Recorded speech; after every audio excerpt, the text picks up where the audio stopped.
Yeah, thank you so much, John Eric, for inviting me, and also to the organisers of the seminar for having me here. It's really an honour to be here and lovely to be able to travel to Paris in person.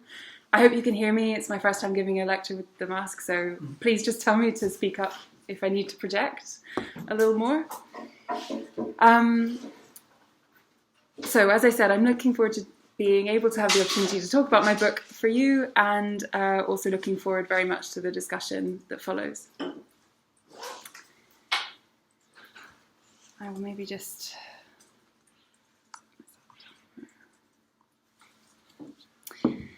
Well, to begin, I wonder if I could ask you all to do something a little unorthodox and to take a moment to adjust yourselves in your chair following this slightly difficult starting with the technical things. Maybe take a deep breath in, adjust yourself comfortably, maybe even close your eyes if you want to, and imagine that you are watching this cartoon come alive as like a scene unfolding on a cinema screen. A hazy blue sky fills the screen first, and then the camera pans down onto a scorched battlefield somewhere in the European countryside just over 200 years ago. The battle, it seems, is nearing its end. The defeated army is routed, turning and fleeing before the rushing cavalry charge of the victors.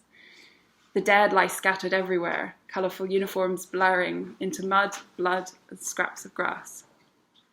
Clouds of smoke raised by gunfire and artillery hover on the horizon, being stirred up and moved away by fitful gusts of wind. Now, above the heat of the battle, on an isolated hill, sit two rather strange figures conversing. One is Napoleon Bonaparte, and the other is death. While the two appear engaged in intimate conversation, as fellow rulers perhaps over destruction and loss, Napoleon definitely looks more nervous to me. The skeletal figure of death is perched rather casually upon a cannon, which just so happens to be pointed directly at Napoleon, while the emperor himself is seated upon a drum, an instrument perhaps as hollow as his now dashed imperial and military ambitions, so suggests the artist in any case. This scene, portrayed in 1813 by the British satirical cartoonist Thomas Rowlandson, and used and adapted from my book's cover, and perhaps also now brought to life in your own mind's eye, celebrates the so-called Battle of the Nations at Leipzig in 1813, one of the first major victories of the Allied forces against Napoleon's armies, and a turning point in the Napoleonic Wars. At this point, it had been less than a year since Napoleon's disastrous invasion of Russia, and at around the same time, Wellington's men, which is the British, were forcing another wing of the French army back across the Pyrenees and out of Spain. To borrow a phrase from the world of football, perhaps, they think it's all over, and it almost was. 2 years later, one successful return from exile on Elba later, Napoleon had been decisively defeated, plonked on a ship, and shut up on one of the most remote islands in the Atlantic Ocean, never to set foot in Europe again. You can imagine that these may well certainly have seemed like historic times to be living in. The wars that had gripped Europe and spread to Egypt, Indonesia, and the Caribbean over a period of about 20 years, from 1792 to 1815, had swept up hundreds of thousands of people, civilians as well as soldiers, and many of those who survived now thought, and perhaps did, have gripping tales to tell. So in this talk today, and also in my book, I investigate these tales, particularly those told by a group of about 200 military veterans from the Peninsular War, a chaotic and brutal theatre of fighting which took place in Spain and Portugal from 1808 to 1814. And I use the British name just for continuity of language, although I do find it funnily imperial to call it the Peninsular War, rather than the Spanish version, which is the War of Independence. For a variety of reasons, this group of veterans that I'm going to talk about, from all participating sides, which is roughly the British Army, the French Army, and the Spanish Army. There were some Portuguese divisions within the British Army, sat down at some point during or after this war and wrote autobiographies of their experiences. First-hand eyewitness accounts of what it was like to fight in the peninsula either for or against that great king of terror, as Rowlinson would put it, Napoleon Bonaparte. To structure this talk, I'm going to start with a little bit of an overview of the state of the field and what the key methodological contributions of the book are, just to give you some context. And then I want to spend the rest of the time trying to impart, I suppose, a bit of a flavour of some of these aspects. So firstly, the stories themselves, soldiers' tales, then moving on to the idea of authorship and agency, and finishing up with something that I call, the word I like best is afterlives, but the idea of circulation, what happens afterwards, publishing history.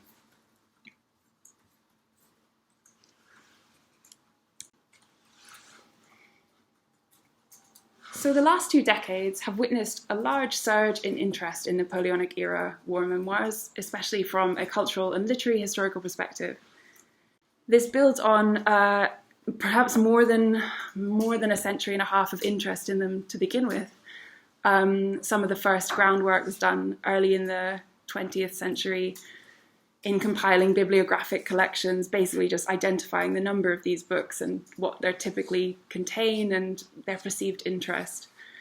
Then for the last 100 years at least, and ongoing, these memoirs by soldiers continue to be of interest to military historians as a potential source of information about potential troop movements, about details of battles, things that they might not be able to find elsewhere.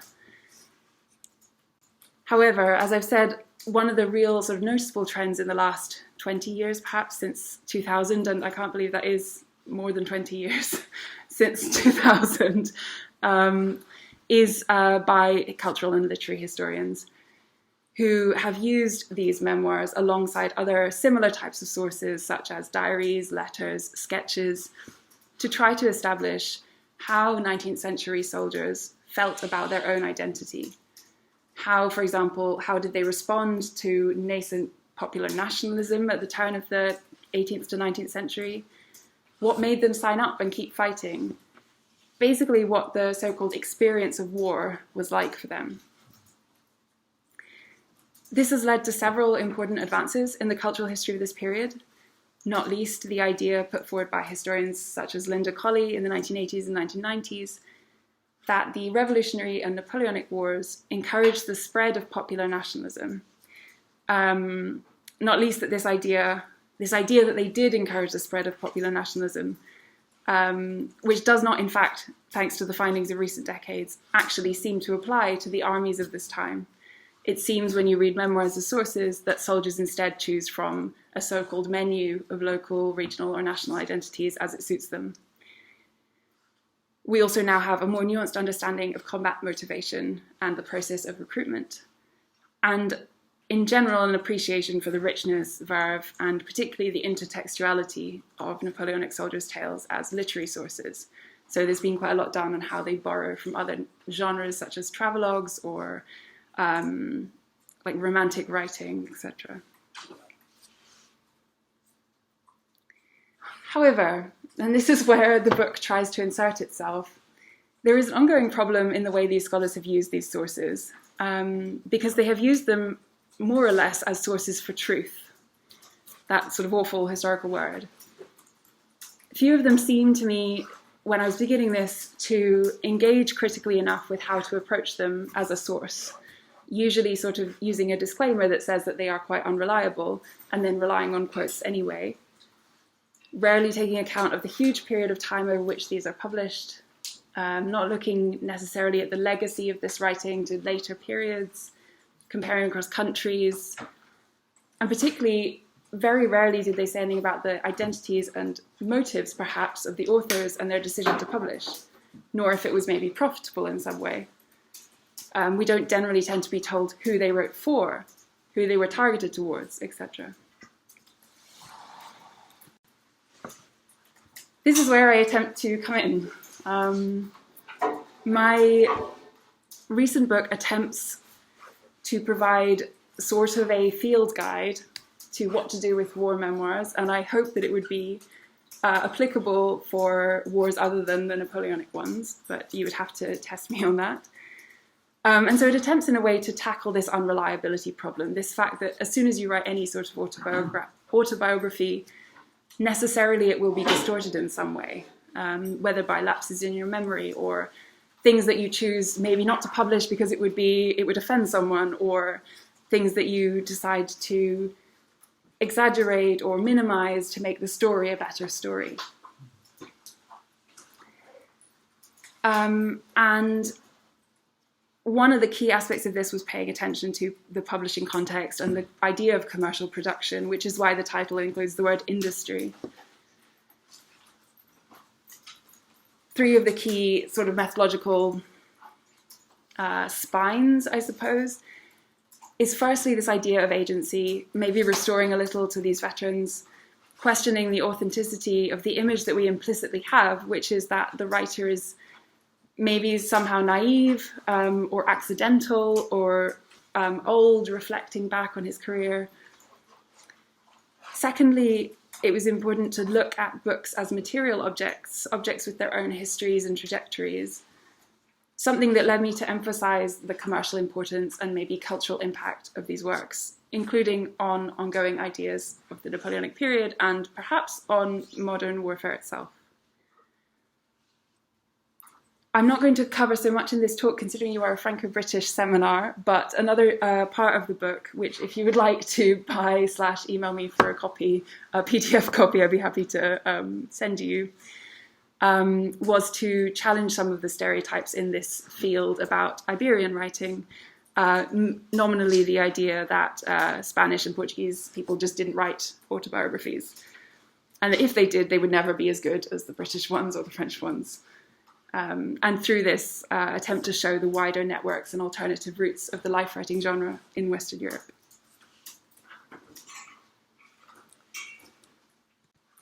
Now, with all that in mind, I invite you to join me on a wander down into the rabbit hole of autobiography and authorship and book circulation that the book investigates. It's a wander that will take us in the next, however longer we have left, in the next 30 minutes, round some of the key themes and flavours of the book. And if all goes well, I'll have you back here in perfect time for the Q&A and then whatever you're doing in the evening. So let's begin with the stories themselves. Veterans who wrote about the wars of the past would have you believe in general that they are the only ones who can show you the reality of war. And even then, they admit that they may fall short in describing it, as the experience of war is something you can only understand if you have lived it yourself.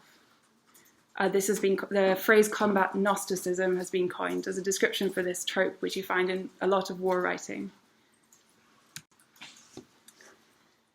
One British officer wrote in 1825, "It would be difficult to convey to the mind of an ordinary reader anything like a correct notion of the state of feeling which takes possession of a man waiting for the commencement of battle.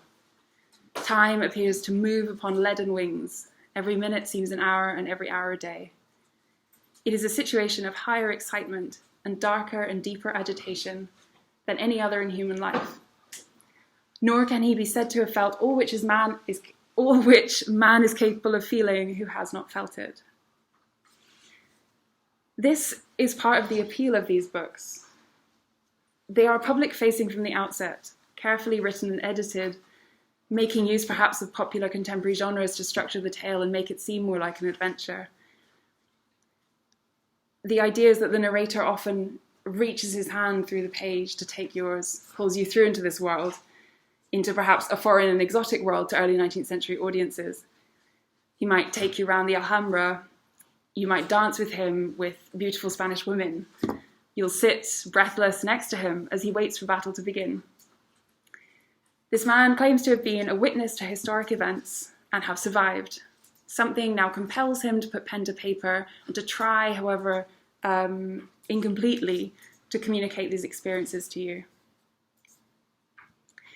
These books tend to talk a little about the author's beginnings. Sometimes it begins straight with the point of enlistment. They talk about the author's taste or not for soldiering before enlistment, how he found his place within the army, how it turned him from a boy into a man. They boast of the enthusiastic receptions they received in each town they entered, how women fell in love with them, how their uniforms glittered on parade, how the heat and rush of battle was exhilarating, sublime, and campaigning a pleasure of its own. "We lived united," wrote John Kincaid, a British officer, whose memoir is perhaps the archetype of a narrative that portrays war as a sort of manly adventure, as men always are, who are daily staring death in the face on the same side, and who, caring little about it, look upon each new day added to their lives as one more to rejoice in. Of course, going back into nature was not necessarily always so comfortable. In the same memoir by Kincaid, for instance, he includes a guide of sorts for readers at home about what happens when an army stops for the night. A guide which occupied about 7 pages of dense description and epitomized a very common sort of grumbling, warlike type of military masculinity. If I permit myself to adopt his voice and to, to bastardize it slightly, there are several degrees of comfort to be reckoned in a bivouac, 2 of which will suffice. The first, and worst, is to arrive at the end of a cold, wet day, too dark to see your ground, and too near the enemy to be permitted to unpack the knapsacks or to take off accoutrements, where, unencumbered with baggage or eatables of any kind, you have the consolation of knowing that things are now at their worst, and that any change must be for the better. You keep yourself alive for a while in collecting material to feed your fire with. You take a smell at your empty calabash, which recalls to your remembrance the delicious flavour of its last drop of wine. You curse your servant for not having contrived to send you something or other from the baggage, even though you know that was impossible. You then damn the enemy for being so near you, though probably, as in the present instance, it was you that came so near them. And finally, you take a whiff at the end of a cigar, if you have one, and keep grumbling through the smoke, like distant thunder through a cloud, until you tumble into a most warlike sleep. This is almost enough to fill many pages of the novel turned memoir. But there's also, of course, the issue of battle. In the pages of these books, there are actually events that are rather far and few between. But when they come, they are often portrayed, particularly by British writers, as a terrifying and exciting experience, a sort of pure adventure, quite obviously influenced by romantic writing. As one, I think he's a low-ranking British soldier, possibly a sergeant, wrote of his first battle at Fort Matagorda in Spain. "I could scarcely define my feelings during the action, but so far from feeling fear when it first commenced, and the silent gloom of the night was broken by the rapid flash and reverberating thunder of the cannon, I felt a sensation something resembling delight, but it was of an awful kind, enthusiasm, sublimity and wonder, mixed with a sense of danger, something like what I have felt in a violent thunderstorm." These memoirs use the autobiographical pact to subconsciously persuade the reader that the narrator talking on the page is the same as the author himself. It's a very powerful aspect of life writing, and especially in the context of war, lends a really potent ingredient for commercial success, which is this idea of authenticity. I think it's Yuval Noah Harari has talked about something called flesh witnessing, as well as eye witnessing.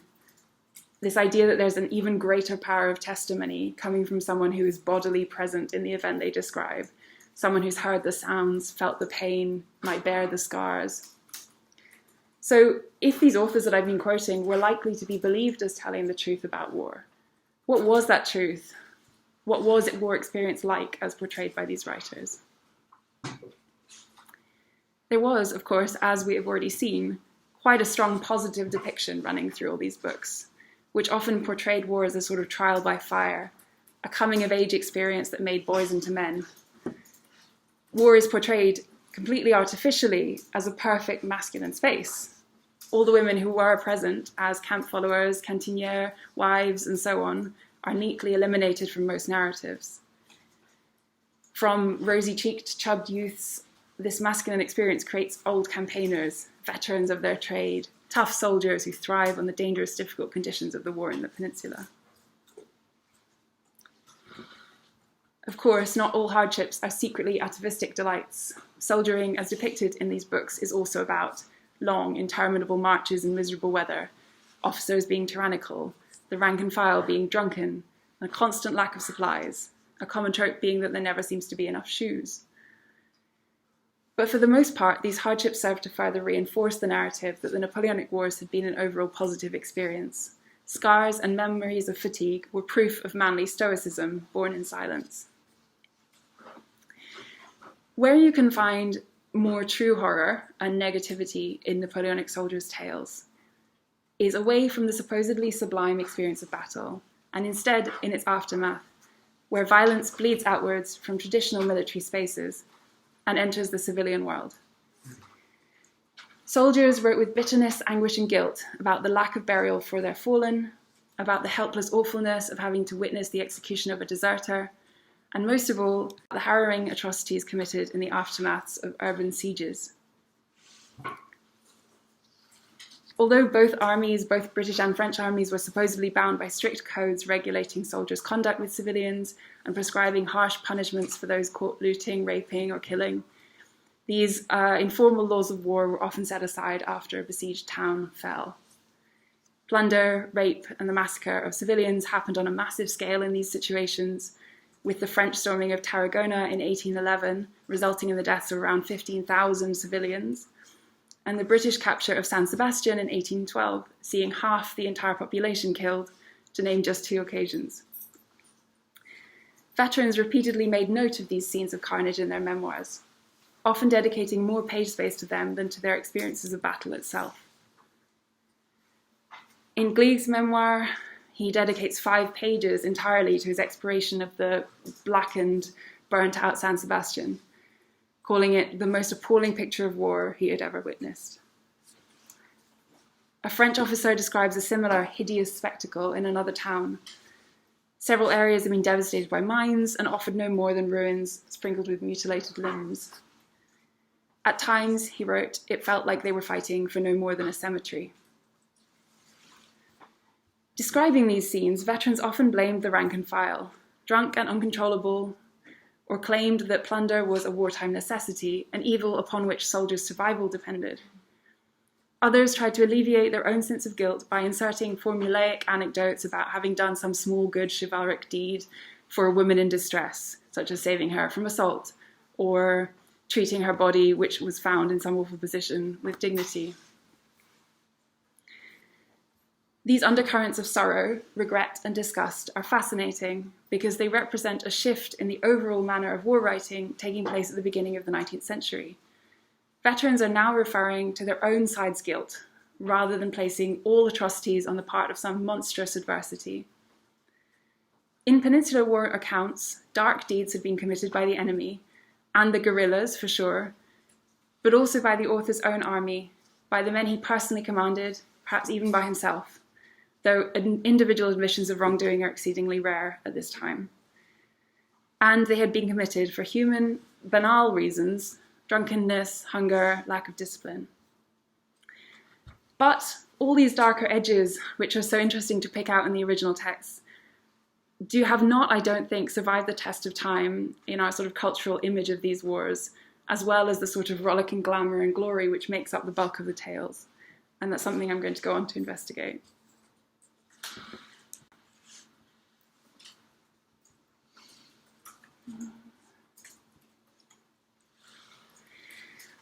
So, how are these narrators, these influential flesh witnesses, if we borrow that term, how should we picture them? The ways they represent themselves in the text and in the paratext, or the text that goes around the main story, and how historians tend to implicitly view them when they write about them, is at one of two extremes, either as a young man in the war, or as quite an old man reflecting near the end of his life on the greatest adventure of his youth. In fact, this image of youth or infirmity was deliberately crafted by the authors and publishers of Napoleonic War memoirs, yet it is, in many cases, totally misleading.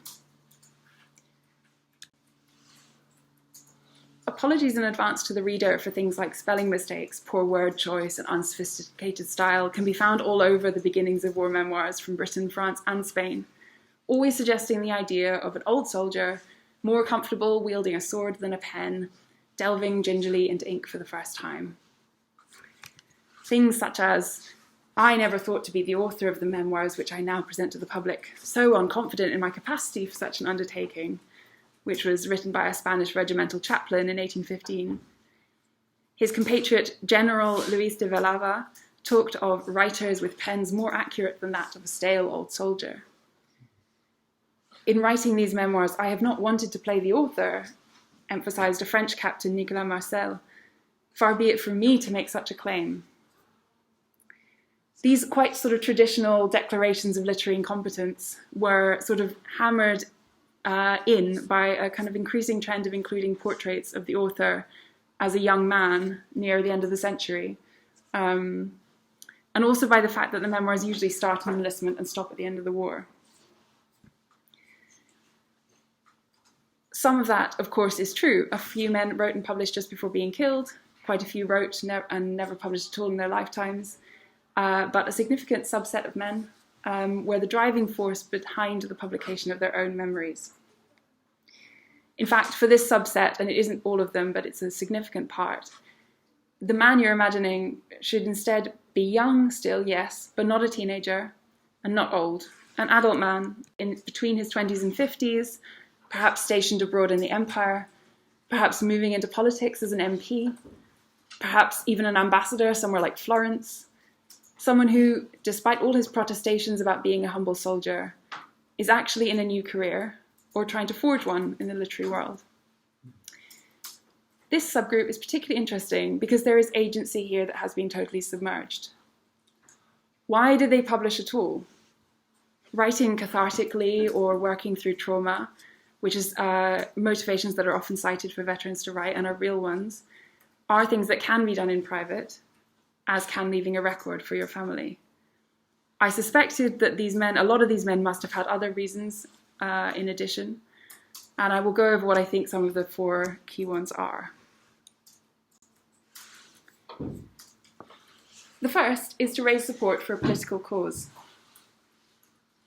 The well-known guerrilla leader, Francisco Esparza Mina, was exiled in 1823 for having fought for a failed liberal government against the supporters of the absolutist king Ferdinand VII. He was brought by British ship to London, where he was welcomed with great popular acclaim and wined and dined by some of the most important families in London.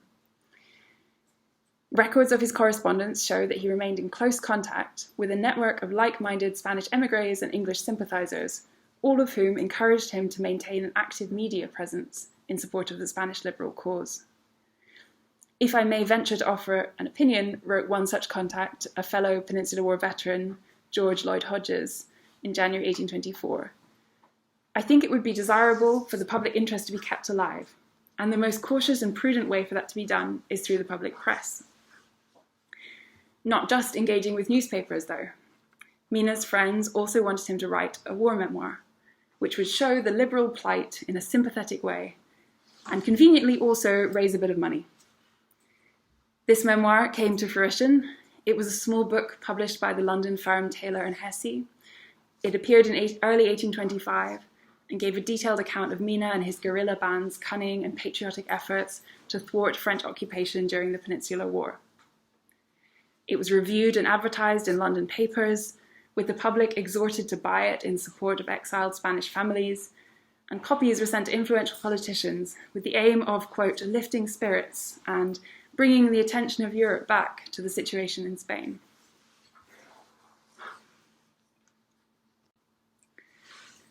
Another common reason for writing was to correct bad history and to tell historians to do their job properly. Something a little uncomfortable to read as a historian, I must say. French veterans, this has been documented by Nathalie Petitot in her book, often targeted some of the most well-known historians of the age by sending them their own memoirs.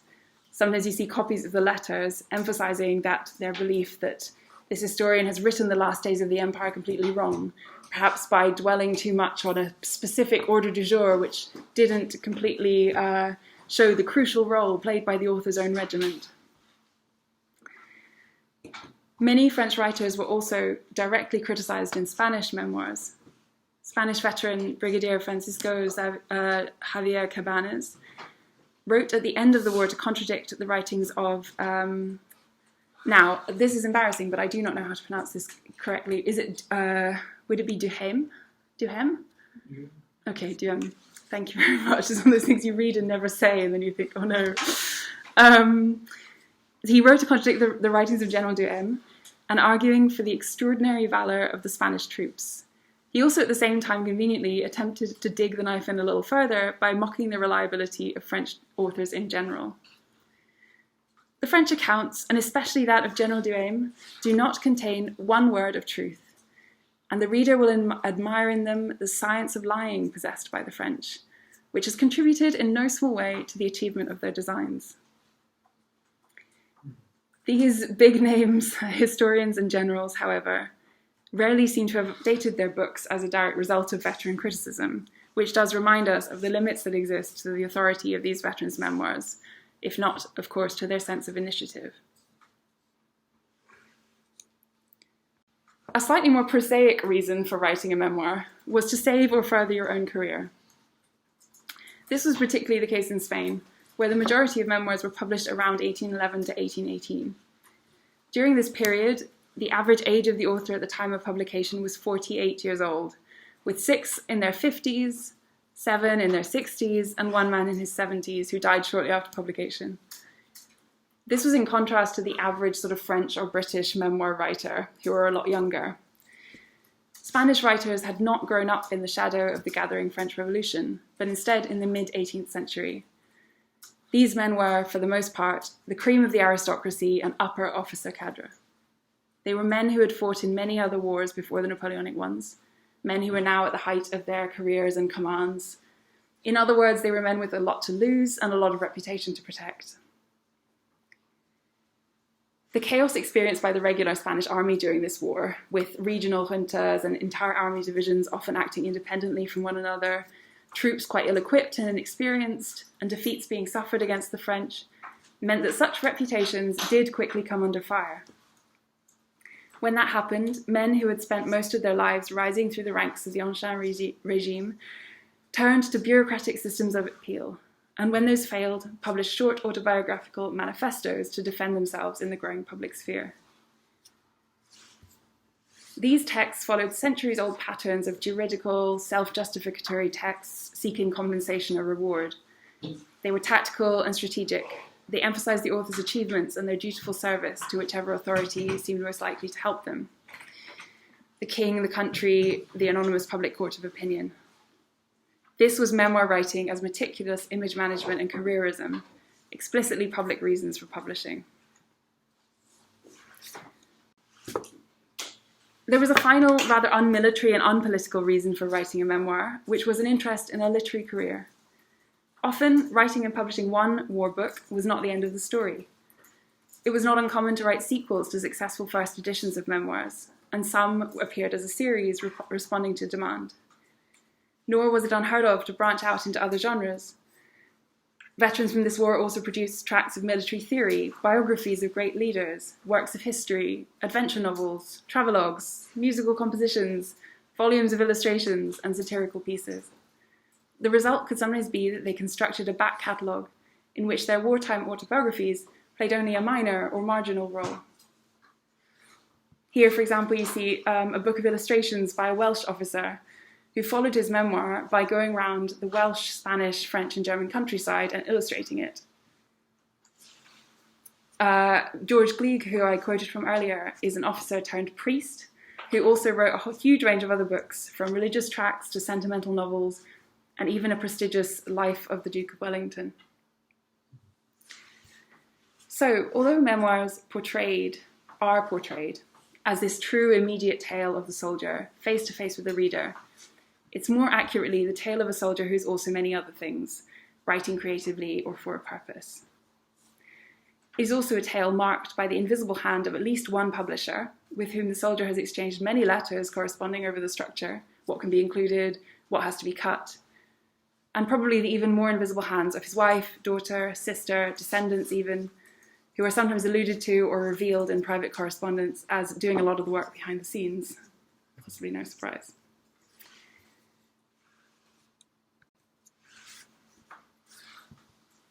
Moving on to the final section of the talk, which is titled Afterlives. One of my lecturers as an undergraduate used to quote the old adage that the best way to live forever is to donate a wing to a university. But another good way, to be honest, is to publish a reasonably entertaining book. Books, especially those with the potential for reinvention, and in this case, the majority of Napoleonic War memoirs, in my opinion, tend to have a long life after death. This was sort of the inspiration behind the title of the book as well. It's also a test in a way for the limits of this agency that I've just spent the last 20 minutes or so trying to restore to the authors of these books. What happens once the production process is finished and the story is out in the world?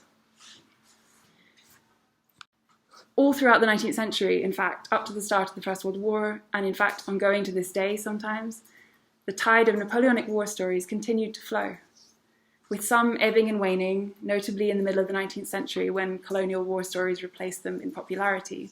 These stories kept on being found by family members, historians, or literary journalists and brought to the press. By the 1890s, one British editor was writing about the rage for publishing these recollections, and an epigraph on a newly published version of a French general's autobiography in 1896 said, "We will never tire of reading accounts of the revolution and the empire." A small caveat that this applies particularly to memoirs in Britain and France, Spanish memoirs being published quickly and cheaply during or shortly after the war, did not tend to be picked up and reprinted in the same way for a sort of growing consumer market.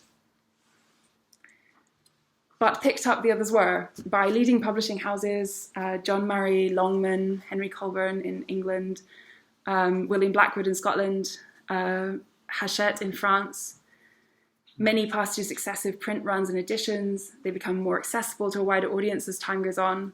The cost of printing falls, paper falls, book prices fall. And they circulate constantly, from the end of the war to the beginning of the First World War, and on an impressive scale, from the simple traversing of the Channel back and forward to the Pyrenees or to the crossing of the Atlantic, where there was a big American and South American market for them.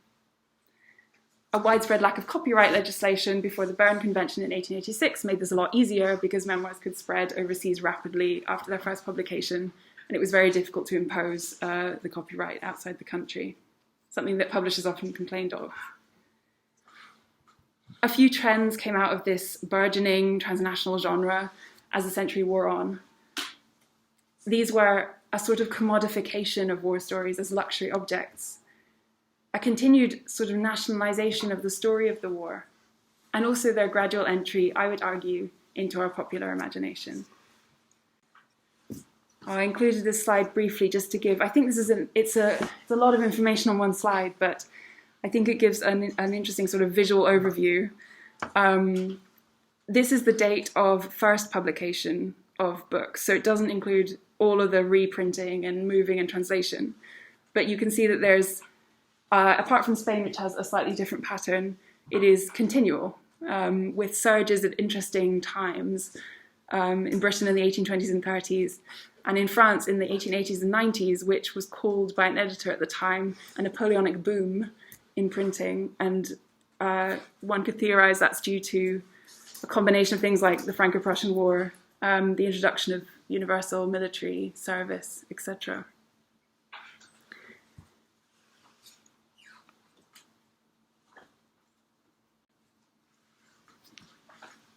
In the later years of the century, so around this Napoleonic boom time, Britain and France saw the growth of a luxury consumer market for memoirs as collector's items, valued much more now for their presentation than for their content.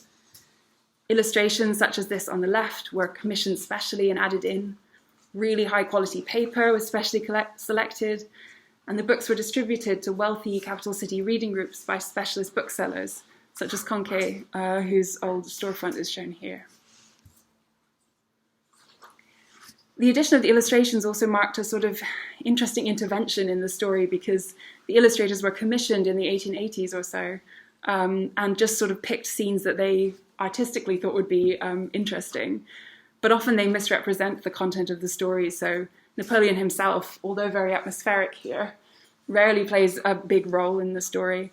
And in other scenes, we see things like battles and heroic poses and the moment of fighting, which is actually very rarely discussed.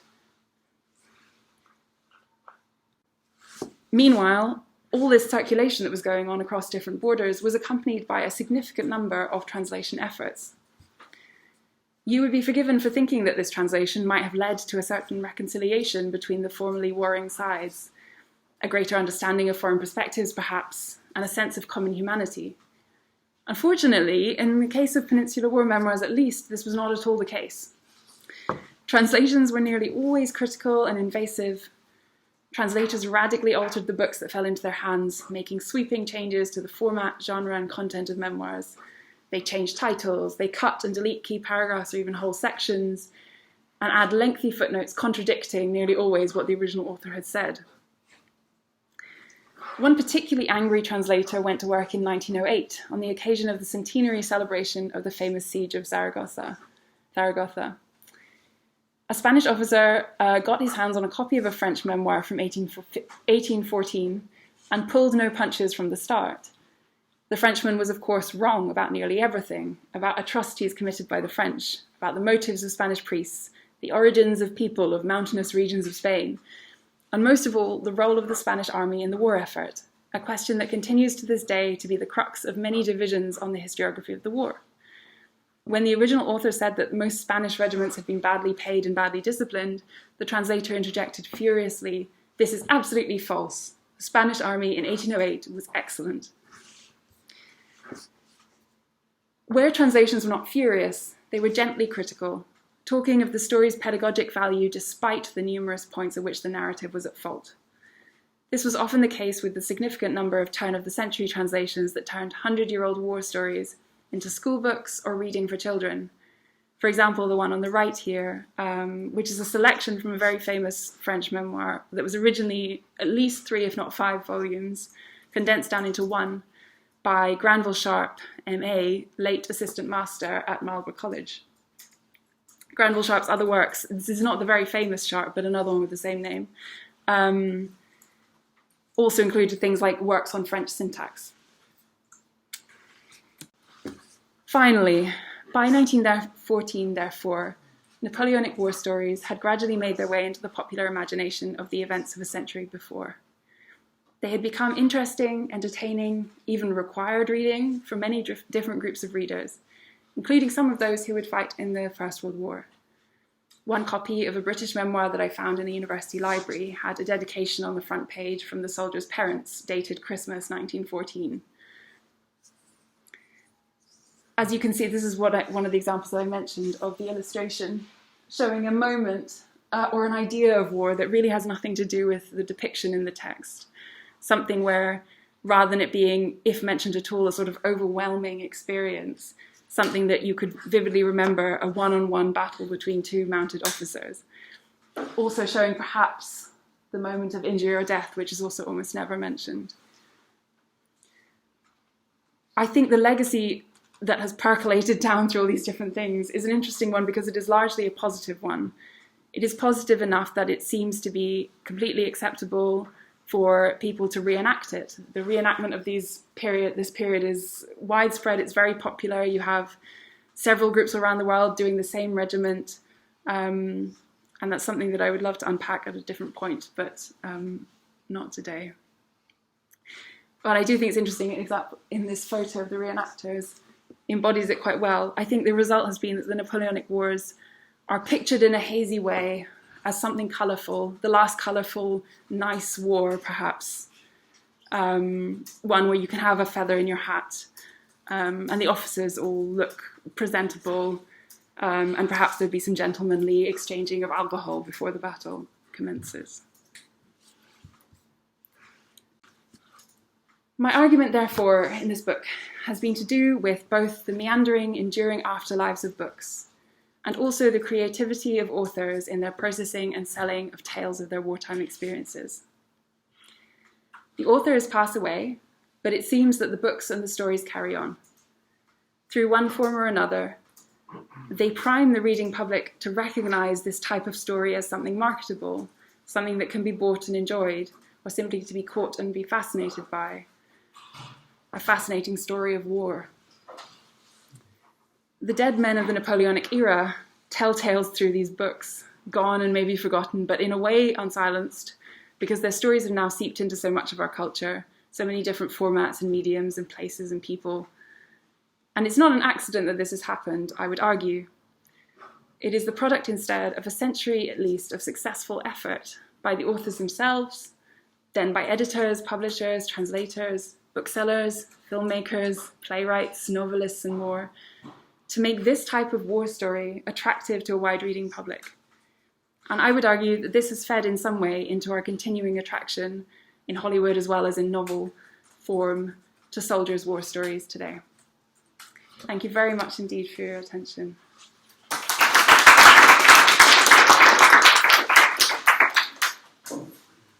Stop the recording.